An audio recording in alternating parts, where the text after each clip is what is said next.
At these brothers. And I was thinking about something, man. You know, one thing that's very aggravating in life, man, is when you find yourself in a position in life, man, where life is just stagnant, where you're really not going anywhere. Like you aren't quantum leaping, you aren't really achieving any goals. It's kind of just like life has flattened out, you know. And a lot of times, man, we can sit there and think it's everything under the sun, man. A lot of times we can think that, hey, you know what? Maybe we need more knowledge in a certain area. Maybe it's a talent issue. Maybe it's a skill issue. But I'm gonna tell you one thing, man, that a lot of people never think about. A lot of times, man, it's a pressure issue. You know what I'm saying? And what I mean by that is a lot of times, man, a lot of us won't really perform and do the damn thing unless there's some kind of pressure. You know what I'm saying? In other words, like when we set goals and there's no circumstances, like there's no you know what I'm saying, there's no criticality, and I know that's not a word. You know what I'm saying? There's no pressure involved, man. In other words, a lot of times comfort is the assassin. If I can say that word on YouTube, a lot of times comfort is the assassin of our goals, man. And the thing is, you'll really understand what I'm saying if you think about like the times in life where you had to achieve a goal. You know what I'm saying? Either you had to achieve a certain thing, or you were about to be homeless, or you had to achieve a certain thing, or your money was gonna be funny, or your car was gonna be repoed, or your health was gonna be in jeopardy if you didn't get this thing done. Like if you think back to the 1 or 2 or 10 times in life where you had to get something done, brother, it was like you made the world shake. You made the world shake, man. But a lot of times when we set these goals, when we try to quantum leap, when we try to, get promoted, when we try to get to this next job, when we try to, move to this next city, it's like if we're comfortable, like I'm always saying, like if the refrigerator's full and the lights are on and all the bills are paid and the gas is filled in the cars, it's like, man, there's not a real big incentive of really making things happen. And we'll look up and a year has passed, or 2 or 3 years have passed, and we have these vision boards, we have 2 or 3 years worth of resolutions we've set, and we've achieved nothing, man. You have to understand, comfort is the assassin of that. You know what I'm saying? Comfort is the assassin of that, man. It's like, and it's kind of like, and I'm not sitting here promoting power circle, man, but it's kind of like if you set deadlines for yourself and there's nobody else holding you accountable, it's like, what'll happen if you don't hit it? Who do you have to answer to? What consequences are there?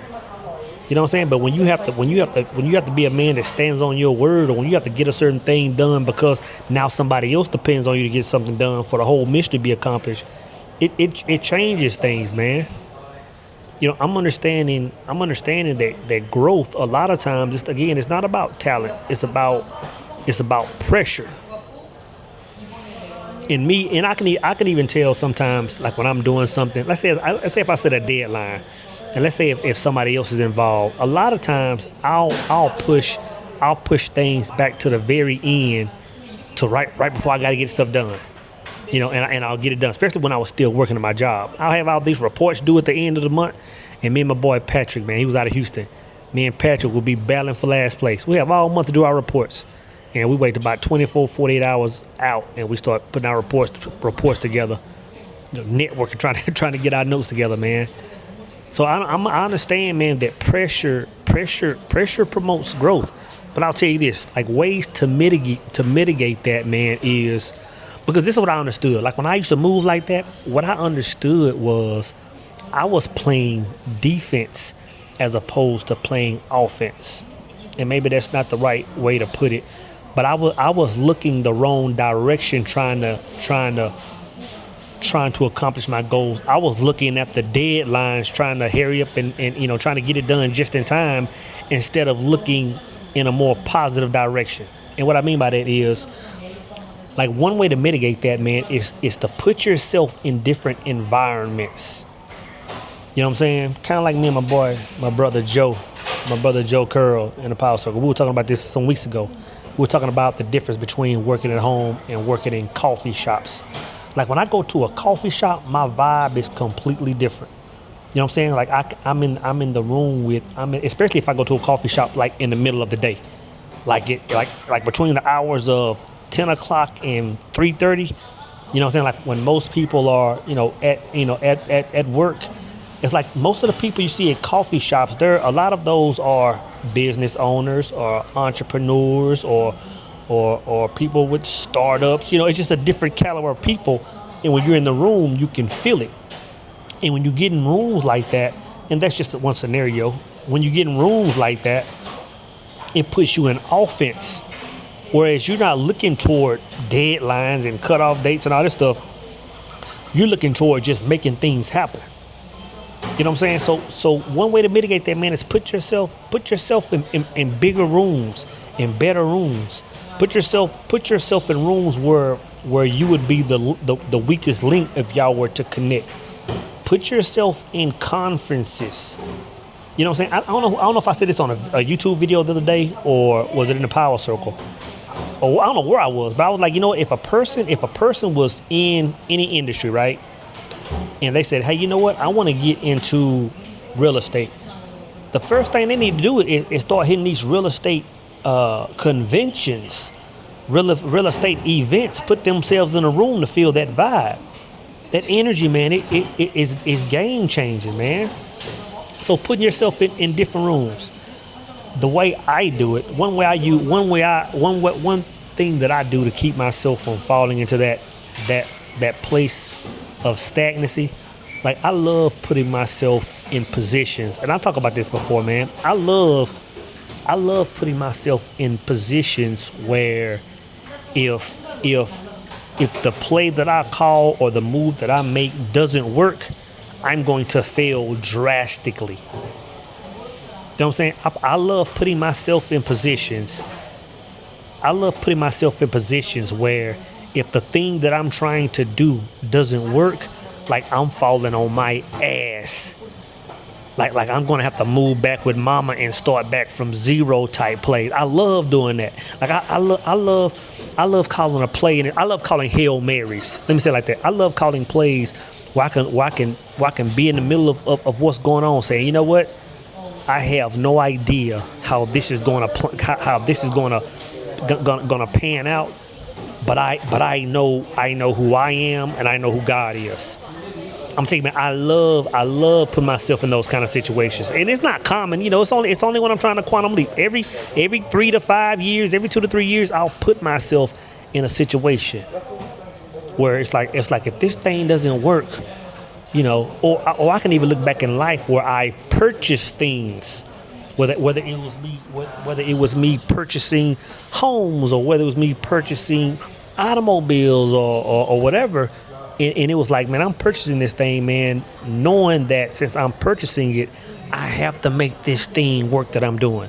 I have to make this project that I'm working on pan out. I have to get this promotion at the job, or I gotta, you know what I'm saying? Put myself in that situation, man. And even though I can feel the fear when I'm swimming in those waters, but it's still a feeling of fulfillment because I know God at this point. You know what I'm saying? And I know myself enough to say, you know what? If that pressure isn't on me, a lot of times I'll just lay down and keep on and keep life at cruise control. You know what I'm saying, man? So put yourself in different rooms. Put yourself in situations where you gonna fall on your ass if God don't show up. You know what I'm saying? And then put a time on it. What's your exit strategy? In other words, I know you're tired of life doing what it's doing. Like you can look at your life and it's never changing. What's your strategy to get it out the mud? What's your strategy to change life up? Like if you haven't noticed, man, life has gone digital, man. If you don't understand it, I don't care what kind of business you operate. If you aren't playing the game of getting this getting off in this digital space, whether it's YouTube, whether it's TikTok, and applying that to your business and learning how to diversify from that content creation point, brother, you're not going to make it.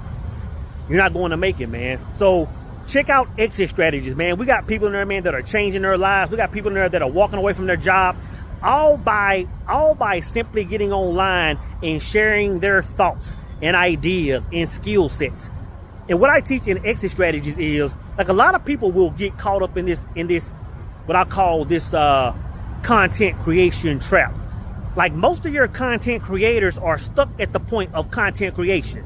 And now they're a slave to the algorithm. Now they're a slave to if people are watching their videos. But once you understand how to build the proper strategy for what it is you're doing, like, views and algorithms don't even play a part anymore. Because now, instead of you being a content creator, now your content is simply a funnel to other portions of you, man. So if you're interested in exit strategies, man, we've added a membership to exit strategies, man, where if you don't want to come in at the working on one-on-one level, man, and spending $3,000 or $4,000 or plus, we got it broken down to a membership, man, where anybody can come in now and learn the game. Check out the link, exit strategy. Let's go.